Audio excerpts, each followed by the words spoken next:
कभी सोचा है कि हम एक ऐसे प्लेनेट पर हैं जो अंतरिक्ष में बहुत तेजी से घूम रहा है, लेकिन हमें महसूस क्यों नहीं होता? ऐसा क्यों लगता है कि जैसे सब कुछ रुका हुआ है? चलिए आज इसी मजेदार पहेली को सुलझाते हैं। ये नंबर देखिए जरा, 1670 किलोमीटर प्रति घंटा। ये सिर्फ कोई नंबर नहीं है, ये एक अविश्वसनीय रफ्तार है। तो ये रफ्तार है हमारे प्लेनेट की इक्वेटर पर, यानी भूमध्य रेखा पर। और हाँ, एक मजे की बात ये है कि प्लेनेट के अलग अलग हिस्सों में ना ये स्पीड अलग अलग होती है। अब इस स्पीड का अंदाजा कैसे लगाएं? चलिए इसकी तुलना दुनिया की सबसे तेज ट्रेन शंघाई मैगलेव से करते हैं। हमारी पृथ्वी की स्पीड उससे पता है कितनी? लगभग 5 गुना ज्यादा है। मतलब वाकई में दिमाग चकरा देने वाली रफ्तार है ये। तो सवाल तो यही है ना? अगर हम इतनी तेजी से घूम रहे हैं तो फिर हमें ये महसूस क्यों नहीं होता? क्यों लगता है कि सब कुछ एकदम शांत है, ठहरा हुआ है? इस पूरे रहस्य का जवाब बस एक चीज में छिपा है, और वो है एक समान गति, मतलब कांस्टेंट स्पीड।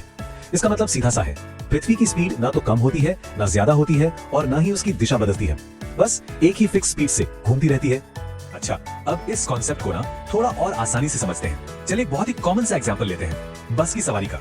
सोचिए, आप एक बस में बैठे हैं और बस चल रही है, मान लीजिए 60 किलोमीटर प्रति घंटे की एक जैसी स्पीड से। अब बस के अंदर सब कुछ, सीटें, खिड़कियां, आप सबके सब उसी 60 की स्पीड से आगे बढ़ रहे हैं। नतीजा, आपको लगता है कि आप तो एकदम स्थिर हैं, क्योंकि आपके और बस के बीच में कोई रिलेटिव मोशन है ही नहीं। आपको मोशन का एहसास कब होता है? जब स्पीड में कोई बदलाव आए। जैसे ही ड्राइवर अचानक ब्रेक लगाता है, क्या होता है? आप आगे की तरफ झुक जाते हैं, है ना? बस वही वो पल है जब आपको बस की स्पीड का असली एहसास होता है। ठीक है, तो अब बस वाले इस लॉजिक को वापस अपनी पृथ्वी पर लगाते हैं।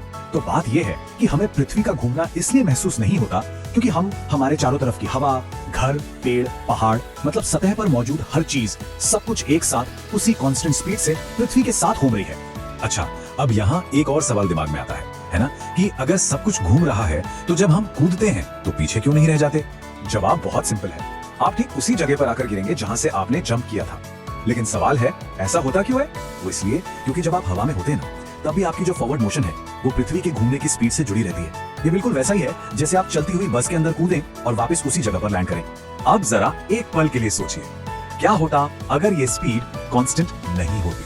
अगर इसमें अचानक से कोई बदलाव आ जाता? सच कहूं तो ये सोचना भी डरावना है।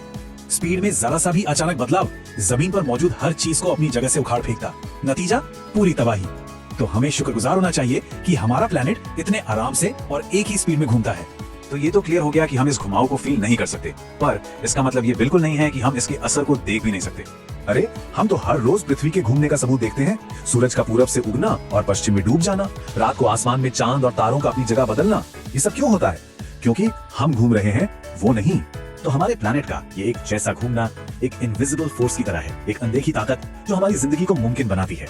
और ये बात सोचने पर मजबूर करती है कि ऐसी और कौन कौन सी अनदेखी ताकतें हैं जो चुपचाप हर पल हमारी इस दुनिया को, हमारी हकीकत को एक शक्ल दे रही हैं। सोचिएगा जरूर।